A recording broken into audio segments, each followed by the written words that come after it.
हुए capital gain को किस तरह से हम सेव कर सकते हैं। तो हम इसमें कुछ स्ट्रेटेजीज की बात करेंगे, जो कि इट्स राइट टाइम, क्योंकि 31 मार्च आने वाला है, तो ये परफेक्ट टाइम है हमारे पास जब हम वो स्ट्रेटेजीज यूज करके अपना टैक्स क्या कर दे, जीरो। तो चलो समझते हैं कि किस तरह से टैक्स को जीरो किया जा सकता है। तो चलो नंबर 1, सबसे पहले हम अपनाएंगे हार्वेस्टिंग टेक्निक। अब आप कहेंगे कि ये कौन सी टेक्निक है। देखो, आपने क्या करना है, अपना पोर्टफोलियो चेक करें कि आपको लगता है कि कौन कौन से शेयर्स में आपको होने वाला है लॉन्ग टर्म कैपिटल गेन।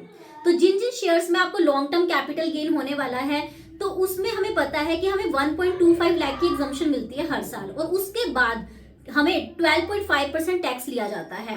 तो हम क्या करें, मुझे लगता है कि ये मेरे शेयर्स प्रॉफिटेबल हैं, तो आज मैं क्या करूं, इसको सेल कर दूं। अब आप कहोगे कि हम पागल थोड़ी ना, कि एक तो मैं प्रॉफिट वाले शेयर्स को हम क्यों सेल करेंगे भला। तो भाई स्ट्रेटेजी है, आप इसको एक बार सेल कर दीजिए, चाहे नेक्स्ट डे आप इसको खरीद लेना, उस दिन मत खरीदना, ठीक है, नहीं तो वो इंट्राडे ट्रेडिंग मानी जाएगी। तो आप क्या करना, नेक्स्ट डे उसको परचेज कर लेना। तो उसके दो बेनिफिट हो गए, एक तो आपको 1.25 लाख की एग्जम्पशन मिल जाएगी, और दूसरा जब आप उसको दोबारा से खरीदेंगे, ठीक है, तो आपका कॉस्ट ज्यादा हो जाएगी। कॉस्ट ज्यादा होने से नेक्स्ट ईयर क्या होगा, टैक्स सेविंग हो जाएगी आपकी, ठीक है, और नेक्स्ट ईयर फिर से आप ये सेम स्ट्रेटेजी लगाकर 1.25 लाख तक अपना टैक्स बचा सकते हैं। हर साल आप इसी स्ट्रेटेजी के साथ अपना टैक्स जीरो कर सकते हैं, ठीक है।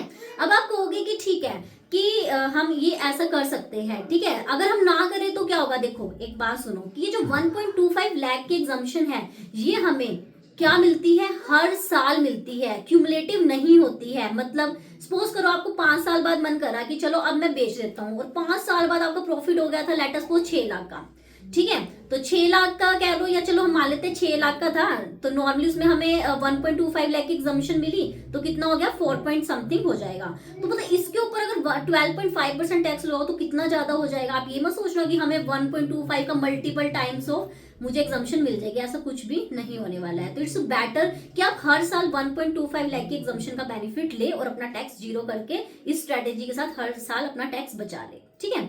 नेक्स्ट आता है हमारा कि और कोई स्ट्रेटेजी। हाँ जी, देखो अब आप फिर से पोर्टफोलियो चेक कीजिए। अब आपको लगता है कि मेरे कुछ तो जो स्टॉक है उसके ऊपर मुझे हो रहा है शॉर्ट टर्म कैपिटल गेन, और कईयों पे हो रहा है मुझे लॉन्ग टर्म। तो हमें पता है कि शॉर्ट टर्म कैपिटल गेन तब होता है जब आप अपने शेयर्स को, या फिर mutual funds, equity oriented mutual funds है, लिस्टेड शेयर्स है, इक्विटी शेयर्स, आपने उसको होल्ड कर रखा है 1 साल तक, 1 साल या उससे कम, तो होगा शॉर्ट टर्म, और उससे ज्यादा के लिए होल्ड कर रखा होगा तो होगा लॉन्ग टर्म। पर शॉर्ट टर्म पे हमें पता है कि सीधा रेट ऑफ टैक्स है 20%, जबकि लॉन्ग टर्म पे कितना है टैक्स रेट 12.5%, और हमें 1.25 लाख की एग्जम्पशन भी मिल रही है। It's a better, tax saving करनी है ना, तो इट्स अ बेटर कि उसको 1 साल से ऊपर कर दो, अपने शेयर्स को होल्ड कर लो, ठीक है, भाई इतना टैक्स क्यों देना 20%। इट्स बेटर कि उसको लॉन्ग टर्म बना लो पहले, और फिर उसके बाद 1.25 लाख की एग्जम्पशन को भी यूज कर लो, ठीक है, और अपना टैक्स भी सेव कर लो, ठीक है। नेक्स्ट कह रहे और कोई ऑप्शन भी है। हाँ जी, आप फिर से अपना पोर्टफोलियो चेक करिए। आपको लगता है कुछ मेरे शेयर्स ऐसे हैं जिसमें मुझे लॉस हो सकता है, ठीक है, और कुछ में प्रॉफिट हो सकता है। तो आप क्या करें कि प्रॉफिट तो जिनमें हो रहा है हो ही रहा है, लॉस वाले भी बेच दें। अब लॉस वालों को बेचने से क्या होगा, तो हमारा जो इनकम टैक्स का सेट ऑफ रूल है वो यहाँ पर काम आएगा। लेट अस सपोज आपको क्या होगा, एक शेयर में क्या हो रहा है, प्रॉफिट हो रहा है, दूसरे में क्या हो रहा है, लॉस हो रहा है, तो लॉस को उससे एडजस्ट करके आपका नेट प्रॉफिट कम हो जाएगा, इसलिए टैक्स भी कम हो जाएगा। तो यहाँ पे क्या रूल होता है कि लॉन्ग टर्म कैपिटल गेन में आप शॉर्ट टर्म कैपिटल लॉस को भी यूज कर सकते हैं, लॉन्ग टर्म कैपिटल लॉस को भी यूज कर सकते हैं। और अगर शॉर्ट टर्म कैपिटल गेन में बात कर रहे हो तो वहां सिर्फ शॉर्ट टर्म कैपिटल लॉस को ही आप यूज कर सकते हो। तो इस तरह आप अपनी टैक्स सेविंग कर सकते हो। अब आप कहोगे क्या और कोई ऑप्शन है। हाँ जी, यहाँ पर आप क्या कर सकते हो, एक बेसिक एग्जाम्पशन का बेनिफिट भी ले सकते हो। आप कहोगे ये क्या होता है भैया। देखो इसमें क्या होता है कि जैसे लेट अस सपोज हमें पता है कि न्यू इनकम टैक्स जो हमारा है, ठीक है, या फिर अगर हम बात करें कि जो हमारी न्यू एग्जाम्पशन लिमिट है वो हमारी 4 लाख तक की है, ठीक है। अब सपोज करो आपकी इनकम सैलरी से है, ज्यादा नहीं है, 2 लाख वगैरह की है, ठीक है, तो अब गवर्नमेंट तो हमें 4 लाख की एग्जाम्पशन दे रही है, तो 2 लाख तो मेरे को एग्जाम्प्ट है ही है, जो बाकी 2 लाख मेरा बचा। अब वहां पे लेट अस सपोज मेरा कैपिटल गेन से जो इनकम हो रही थी 3 लाख की हो रही थी, तो उस 3 लाख में से पहले मैं 2 लाख एडजस्ट करके जो टैक्स दूंगी ना वो सिर्फ 1 लाख के ऊपर दूंगी, ठीक है। तो हम इस तरह से भी एग्जाम्पशन का बेनिफिट ले सकते हैं, ठीक है।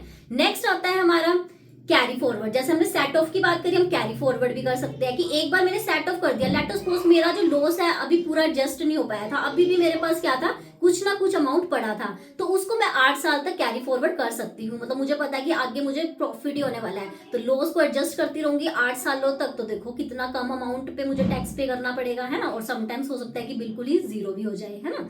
नेक्स्ट लास्ट ऑप्शन हम यहाँ बात करते हैं जो हमारा new as per new income tax act section number 86 है, जहां पर हम क्या कर सकते हैं, अपने शेयर्स बेच कर क्या ले सकते हैं, प्रॉपर्टी में पैसा इन्वेस्ट कर सकते हैं।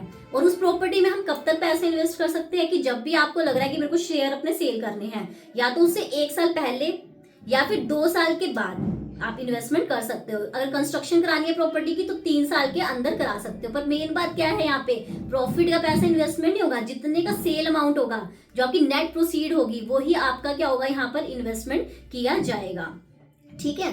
तो और अब आप कहोगे कि अगर उस पैसे को तब तक ना यूज कर पाए तो क्या करें, तो भैया तब तक उस पैसे को आपने क्या करना है, अपने कैपिटल गेन अकाउंट स्कीम में जमा करवा देना है। तो उससे क्या बेनिफिट होगा, तो जब भी आप फिर से क्या करेंगे, जब भी आप वहां पे इन्वेस्टमेंट करेंगे तो माना जाएगा कि आपने ऑलरेडी इन्वेस्टमेंट कर दी। तो आपको रिटर्न फाइलिंग की डेट से पहले काम कर लेना है, कैपिटल अकाउंट स्कीम में पैसा जमा करवा देना है। तो इन सारे तरीकों के थ्रू आप क्या कर सकते हो, अपना टैक्स सेव कर सकते हैं। तो बाकी अब आप बताइए कमेंट करके कि आपको हमारी वीडियो कैसी लगी, और नेक्स्ट आपको कौन से टॉपिक के ऊपर हमारी वीडियो चाहिए। क्योंकि हम क्या करते हैं, जैसे हमें डिमांड आती है, क्योंकि सबसे पहले जो मैंने वीडियो बनाई थी हमारी कैपिटल गेन की सीरीज, तो आप हमारे चैनल पे देख ही सकते हैं कि वहां पर आपको हर तरह की किस तरह से आप अपना गेन बचा सकते हैं। तो हमने रेजिडेंशियल प्रॉपर्टी पे बनाया, और भी कि कैसे 1.5 करोड़ का टैक्स सेव हो सकता है।